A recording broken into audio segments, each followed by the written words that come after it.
अस्सलामुअलैकुम। तो आज इस वीडियो में हम पाकिस्तान स्टडीज़ सेकेंड ईयर के क्वेश्चन आंसर्स देखेंगे। मोस्ट इम्पॉर्टेंट आपको यहाँ पर मेंशन कर दिए गए हैं चैप्टर वाइज।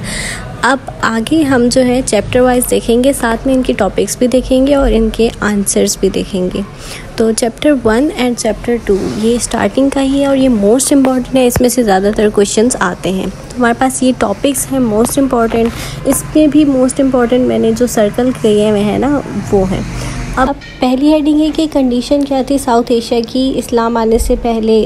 तो ये यहाँ पर छोटा सा आंसर है 1 और 2 पेज पर, ये आप लिखेंगे। इसके बाद इम्पैक्ट क्या पड़ा इस्लाम का जो है साउथ एशिया पर, वो है। इसमें हमारे पास हेडिंग वाइज है, या आप हेडिंग वाइज करेंगे और इसके 3 पॉइंट्स लिखेंगे, ठीक है। और ये रिलीजियस इन्फ्लुएंस तक है, ठीक है। इसके बाद हमारे पास है नेक्स्ट सवाल कि आइडियोलॉजी पाकिस्तान की क्या है। इसमें आपने आइडियोलॉजी पाकिस्तान की बतानी है, कायदे आज़म की आइडियोलॉजी बतानी है, 2 नेशन थ्योरी बतानी है, वो भी कायदे आज़म की आइडियोलॉजी के पैराग्राफ के अंदर ही है। और जो कुछ कोटेशंस हैं कायदे आज़म ने जो डिफरेंट जगहों पे बोले वो बताने हैं। इसके अलावा स्ट्रगल प्रोविंसेस की जो है वो आप बताएंगे। इसमें तमाम प्रोविंसेस हमारे जो हैं सिंध, पंजाब, बलूचिस्तान और खैबर पख्तूनख्वा है, इनके आप शॉर्ट पैराग्राफ बनाएंगे और वो लिखेंगे, ठीक है। इसके अलावा जो हमारे पास इवेंट्स आ जाते हैं वो 1940 से लेकर 1947 तक अब पूछे जाते हैं मोस्टली, तो वो आपको यहाँ पर मेंशन किए गए हैं। अदरवाइज़ आपकी बुक के अंदर फुल डिटेल है steps towards achievement of Pakistan. इसके बाद जितनी भी हेडिंग्स हैं, ठीक है, जितनी भी हेडिंग्स आपके पास आ रही हैं, लखनऊ पैक आ रहा है, इलाहाबाद एड्रेस आ रहा है, खिलाफत मूवमेंट आ रही है, ये सब इसी इवेंट्स में आते हैं। तो आपने इसको पैराग्राफ फॉर्म्स में करना है, बुक में ही मार्क करके भले कर ले, ज़्यादा लिखिए नहीं।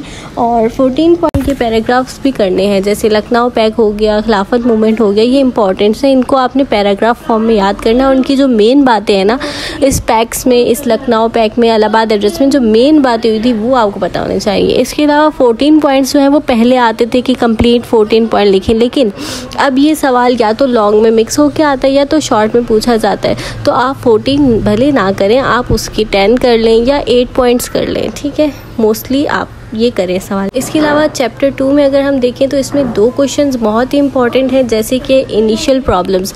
जब पाकिस्तान बना तो बहुत सी इनिशियल प्रॉब्लम्स थी, बिल्कुल एक नया ममालिक बना था, तो उसको बहुत सारी चीज़ों की ज़रूरत थी और उसकी बहुत सारी प्रॉब्लम्स थी। तो ये कुछ प्रॉब्लम्स आपकी बुक में भी हैं, जिसमें से आप मेन पॉइंट्स निकाल के पैराग्राफ फॉर्म में बना सकते हैं। अदरवाइज़ मैंने आपको बना के छोटा सा 2 पेजेस का आंसर भी दिया हुआ है, या तो आप बुक से निकालें या तो आप यहाँ से करें। इसके अलावा एक और सवाल इसमें आता है कायदे आज़म से रिलेटेड, तो वो भी इम्पॉर्टेंट है, आप चाहें तो करें, नहीं तो इसको चॉइस में आप छोड़ सकते हैं, ठीक है। इसके आप पॉइंट्स देख रहे हैं, तकरीबन इसके हमारे पास 6 पॉइंट्स हैं, ये आपने सारे ही करने हैं, इनको पैराग्राफ फॉर्म में आप बनाएंगे।